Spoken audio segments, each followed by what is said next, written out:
Hello, hello, and welcome back to another Flipchart Friday video with me, David Duffett, here at Let the Geek Speak.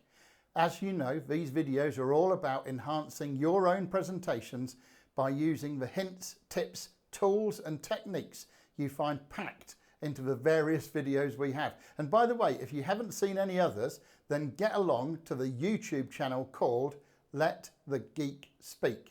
You'll probably recognise the little logo, so you'll know that it's us. And while you're there, why not subscribe and then use the other finger to ding the notification bell to be sure that you will be informed when new videos are added. And of course, on this particular video, do remember to click the like if you like it. If you don't like it, you don't have to click the like button. It's as simple and as straightforward as that. Now today, I want to talk about the bodily resources that we have as presenters that can be used in presentations. And there is a world of information about this out there on the internet. So do feel free to go around Googling the different things that you can use that are contained within your voice and your body for your presentations. I like to keep things fairly straightforward and simple. And so you can see I've got 3 things under voice and 1 thing under body for you to use. And the reason I've picked these is because I would say this is where technical people tend to fall down when they do presentations. So let's dive in and look at them. The first one under voice is pitch. Varying the pitch of your voice can have an amazing effect on the audience, because if you get really shrill and louder and very excited, then you are conveying that kind of sense of enthusiasm and excitement to the audience. On the other hand, if you slow right down and maybe go a little bit deeper, maybe like a bit like an MP explaining away something. By the way, for international viewers, MP is Member of Parliament in the UK.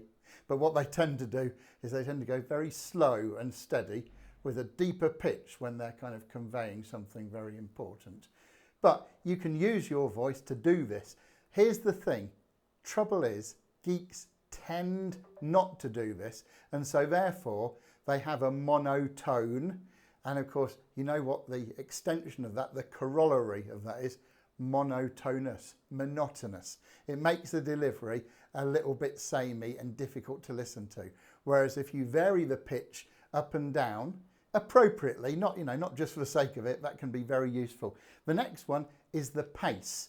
Now, as you increase the pitch, you could increase the pace and start speaking much more quickly than you have been doing before and make it very exciting for people, or very hard to follow, depending on where you're standing. There's lots of research that actually suggests that when you speed up the pace of what you're saying, it doesn't actually stop people from understanding it. That is, of course, if you're in your own native language. So if you're an English speaker listening to an English presentation and the pace is speeded up, and you know this is true because you can speed up the pace on videos. You can go to 1.25 the speed or 1.5 the speed and still understand. So understanding in native language is not an issue. However, I would like to point out that psychologically, if somebody is speaking fast, the kind of vibe that we get from them in the audience when we're listening to a presentation is they're speaking fast to get it over with because they don't really want to be here. So by all means, use the pace, speed it up to bring excitement, slow it down to give resonance and a kind of deepness of meaning. However, do not fall into the trap of speeding through your entire presentation. What I'm explaining here is to be conscious of the way you're using these things and not to go on. It's not even autopilot, because autopilot kind of conveys that there's some kind of intelligence in there. No, what happens is it's totally left to chance.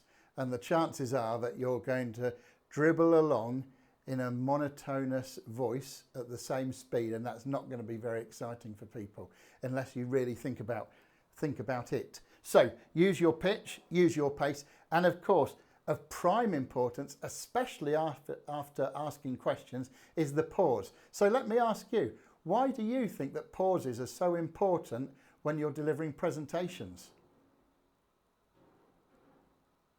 Exactly. They give the audience time to think about things. And so you should be very, what's the word I'm looking for?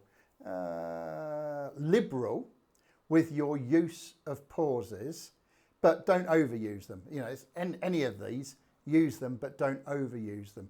But pauses are very, very useful things. If you speed through your presentation, and this is what nervous presenters tend to do, they worry about kind of dead air, you know, quietness.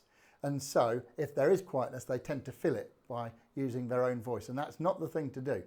A professional presenter, an experienced presenter, will introduce a pause when he wants people to think about things for poignancy.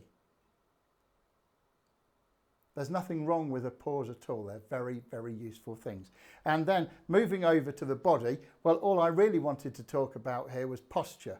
And the danger is that if you're not careful, you can be a little bit hunched over, a little bit kind of closed, and your posture will kind of give away the fact that you're not very excited about being there. Whereas if you stand erect with your shoulders back, and I'm very guilty of this myself, my natural thing is to kind of close in a little bit. But if you stand with your shoulders back and your chest out and you're standing erect, as is sometimes known, then that actually looks like a presenter who's much more enthusiastic about what they're saying and convinced in their own mind that the value they're giving is terrific.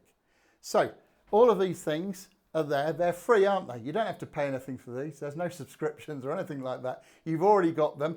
You can vary your pitch, vary your pace, and use pauses, but do this consciously, and exactly the same with posture.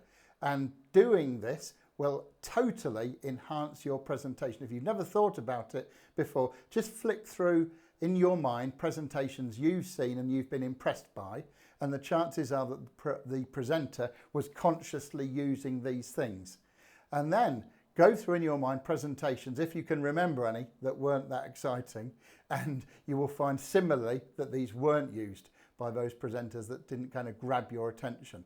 Anyway, short video today, but an interesting topic. Like I said, these are all free resources for you to use. You've all got them, but the key to using them is, of course, practice.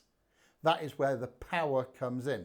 These are very, very powerful things for me to talk about. They're very powerful things for me to explain, but of course they're even more powerful when you take them into your hands and use them, and thus reap the rewards of being a geek that can speak. Thank you very much, and I will see you next time.